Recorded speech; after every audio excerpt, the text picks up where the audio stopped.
रितिका की जब से शादी हुई थी तब से रितिका अकेले ही अपने पति के साथ दिल्ली जैसे शहर में रह रही थी। रितिका और उसका पति अनिरुद्ध दोनों ही साथ में काम किया करते थे। ऐसे ही एक दिन जब रितिका ऑफिस से घर आकर खाना बना रही होती है तभी अनिरुद्ध के पास उसकी माँ विमला का फोन आता है। नमस्ते माँ, कैसी हो? अपनी तबीयत का सही से ख्याल तो रख रही हो ना? वैसे माँ की तबीयत का ख्याल नहीं आता कि एक बार फोन करके पूछ लो, पर जब माँ फोन करती है तब माँ की तबीयत का ख्याल आ जाता है क्या? ऐसा कुछ नहीं है माँ, आप तो जानती हो ना, मैं और रितिका दोनों ही ऑफिस जाते हैं। टाइम ही रात को मिलता है और जब मैं रात को फोन करता हूँ तब आप सो चुकी होती हो। अनिरुद्ध आधे घंटे तक अपनी माँ से बात करता है और तब तक रितिका घर के काम करती है। बात होने के बाद रितिका अनिरुद्ध से कहती है, क्या जरूरत थी मम्मी जी को यहाँ बुलाने की? अगर वो आ गई तो मेरा जीना हराम कर देगी। आप अपनी माँ की हरकतों को जानती हो ना? अरे कौन सा मेरे बुलाने पर माँ आ जाएगी? इतने साल हो गए, एक बार भी नहीं आई। ना ही हमें जाना पड़ता है माँ से मिलने, इसलिए ज्यादा परेशान होने की जरूरत नहीं है। अनिरुद्ध ने अपनी माँ को कई बार बुलाया था पर विमला आने का नाम ही नहीं लेती। पर इस बार विमला का भी बहुत दिल करता है कि वो शहर जाकर अपने बहू बेटी के साथ कुछ दिन गुजारे। इसलिए इस बार विमला आने का मन बना लेती है और अचानक से एक दिन स्टेशन पर पहुंचकर अनिरुद्ध को फोन करती है। अनिरुद्ध बेटा, मैं स्टेशन पर हूँ दिल्ली के। तूने बुलाया था ना मुझे? देख, मैं तुझसे और बहू से मिलने के लिए आ गई। अब कुछ दिन तुम्हारे साथ ही रहूंगी, पर पहले तो तू आ जा स्टेशन पर मुझे लेना। क्या माँ, आप स्टेशन पर हो? पर माँ, आपको मुझे बताना तो चाहिए था ना कि आप आ रही हो। मैं ऑफिस में हूँ। अच्छा, आप वहीं वेट करना, कहीं मत जाना, मैं अभी आ रहा हूँ। जैसे ही अनिरुद्ध को पता चलता है कि उसकी माँ स्टेशन पर है, अनिरुद्ध अपना सारा काम छोड़कर ऑफिस की छुट्टी लेता है और अपनी माँ को लेने के लिए स्टेशन पहुंच जाता है।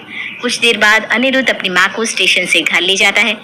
क्योंकि सिर्फ अनिरुद्ध ने ही छुट्टी ली थी, इसलिए घर पर विमला और अनिरुद्ध के अलावा कोई नहीं था। बेटा, बहू कहाँ है? तू अकेला रहता है क्या? तेरे और बहू के बीच सब ठीक तो है ना? हाँ हाँ माँ, सब ठीक है। और मैंने आपको बताया था ना, मैं और रितिका दोनों काम करते हैं। हम दोनों ही ऑफिस में थे, पर आपका फोन आते ही मुझे ऑफिस से छुट्टी लेनी पड़ी। अच्छा, इसका मतलब बहू ऑफिस में है। अच्छा, बहू कब तक आएगी? बहू को बोल दे जब तक मैं यहाँ हूँ ऑफिस से छुट्टी ले ले। बस आती ही होगी थोड़ी देर में। वैसे रितिका को पता नहीं है कि आप आ गई हैं। अरे फिर तो अच्छी बात है, मैं बहू को सरप्राइज दे दूंगी। उसे मत बताना कि मैं यहाँ हूँ। वैसे बेटा, घर बहुत सुंदर है। हाँ माँ, पर किराया का है। हर महीने 20,000 किराए जाते हैं, इसीलिए तो रितिका को भी काम करना पड़ता है। क्योंकि विमला पहली बार शहर आई थी, इसलिए उसे यहाँ आकर बहुत अच्छा लग रहा था। कुछ देर विमला अपनी बहू के आने का इंतजार करती है। रात को जब रितिका आती है तो अपनी बहू के कपड़े देखकर उसकी आंखें फटी की फटी रह जाती है और वो अपनी बहू से कहती है, बहू ये क्या पहना है तूने? जा जाकर कपड़े बदल ले। नालायक कहीं का, बहू को ऐसे कपड़ों में बाहर कैसे जाने देता है? वो माँ, आज ऑफिस में मीटिंग थी ना, इसलिए रितिका ने ये फॉर्मल कपड़े पहना है। क्यों, है ना रितिका? हाँ मम्मी जी, अनिरुद्ध जी सही बोल रहे हैं। अच्छा रितिका, जाओ जाकर साड़ी पहन लो। और माँ कुछ दिनों के लिए हमारे साथ ही रहेंगी। वो तुम्हें सरप्राइज देना चाहती थी, इसलिए तुम्हें कुछ बताया नहीं। जाओ जाकर कपड़े बदल लो और माँ के लिए खाना बना दो। माँ ने सुबह से कुछ नहीं खाया। हाँ बहू, बहुत दिन हो गए तेरे हाथों का कुछ नहीं खाया। अपनी सास को देखकर रितिका को बहुत गुस्सा आता है, पर वो चाह कर भी कुछ नहीं कहती। अब इसी तरह से सब खाना खाकर सोने के लिए चले जाते हैं, पर सोने से पहले विमला रितिका को आवाज लगाती है, रितिका बहू, अरे रितिका बहू, सो गई क्या? रितिका जाओ, वो आवाज दे रही, उन्हें कुछ काम है शायद तुमसे। मैं कहीं नहीं जा रही, तुम जाकर कह दो मम्मी जी से कि मैं सो गई हूँ।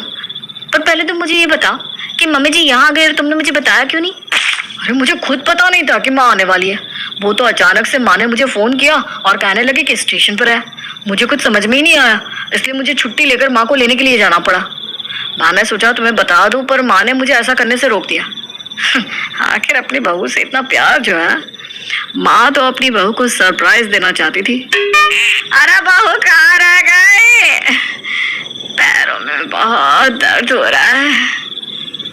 हमारे जाना ही पड़ेगा। रितिका पहले ही ऑफिस से आकर बहुत ज्यादा थकी हुई थी। अब उसे अपनी सास के पास भी जाना पड़ता है।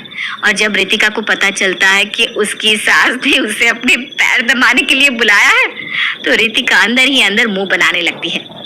क्या माँ जी, अभी आपके पैर दबाने हैं इतनी रात को? इस समय तो सब सो जाते हैं। बहू, लगता है तेरे माँ बाप ने कुछ सिखाया नहीं तुझे कि ससुराल में सोने से पहले सास ससुर की सेवा करनी पड़ती है, ताकि बहू के जीवन में हमेशा शांति बनी रहे। अच्छा, तो ये बात है। अगर मैंने इस बुढ़िया की सेवा नहीं करी, पैर नहीं दबाया, तो ये मुझे शांति से नहीं जीने देगी। रितिका बेटा, बस कुछ दिन की बात है, झेल ले ये सब। अगर तुझे अपने जीवन में शांति चाहिए तो सास की सेवा तो करनी पड़ेगी। ना चाहती हुई भी रितिका बैठकर अपनी सास के पैर दबाने लगती है और बेचारी रितिका को नींद आने लगती है। पर मजाल है कि विमला सो जाए।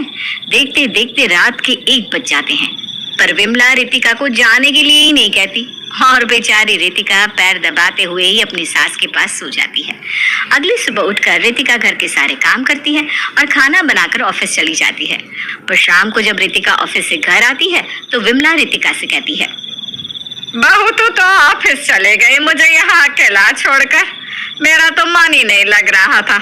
एक तो मैं यहाँ किसी को जानती नहीं, ऊपर से इस घर में इतने सारे सामान है कि समझ में ही नहीं आ रहा किसका इस्तेमाल कैसे करना है। इतनी भूख लगी थी, पर रसोई घर में भी खाने के लिए कुछ नहीं था। माँ जी, पर मैं आपके लिए खाना बनाकर तो गई थी। आपका खाना फ्रिज में रखा था, मैं आपको बताकर तो गई थी। भूल गई क्या आप? अरे बहू, तू तो खाना फ्रिज में रख कर चले गए, पर मुझे ठंडा खाने की आदत नहीं है और ना ही मुझे फ्रिज खोलना आता है। अब तो बता, मैं बुढ़िया इस उम्र में ठंडा खाना कैसे खाती? समझ गई माँ। जब तक आप यहाँ हैं तब तक मैं ऑफिस से छुट्टी ही ले लेती हूँ। अब रितिका को अपनी सास की वजह से ऑफिस से कुछ दिनों के लिए छुट्टी लेनी पड़ती है और अपनी सास के साथ घर में समय बिताना पड़ता है, जो कि रितिका को बहुत भारी पड़ रहा था, क्योंकि विमला हर समय रितिका को परेशान किया करती। बहू, मेरे लिए दोपहर का खाना बना दे, बहुत भूख लगी है। ठीक है माँ जी, आप कमरे में बैठिए, मैं अभी आपके लिए गर्मा गर्म खाना लेकर आती हूँ।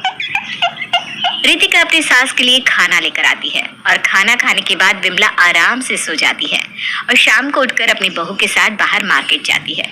इसी तरह से कुछ दिन बीत जाते हैं, पर इन कुछ दिनों में एक भी दिन रितिका को शांति नहीं मिलती और रितिका अब अपनी सास के जाने का इंतजार करने लगती है।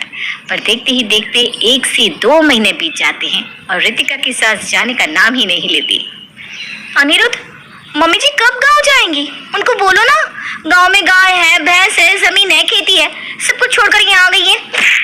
देखो, समझने की कोशिश करो, माँ पहली बार यहाँ आई है और मैं उन्हें यहाँ से जाने के लिए कैसे बोल दूँ? कुछ दिन रुकने दो ना माँ को। अनिरुद्ध अपनी माँ को जाने के लिए नहीं कह पाता और रितिका ठान लेती है कि अब वो खुद अपनी सास को जाने के लिए कहेगी। माँ जी, मैं क्या कह रही थी, आपको यहाँ आए तो 3 महीने हो चुके हैं। गांव में सब कुछ ऐसा का ऐसे ही रखा है।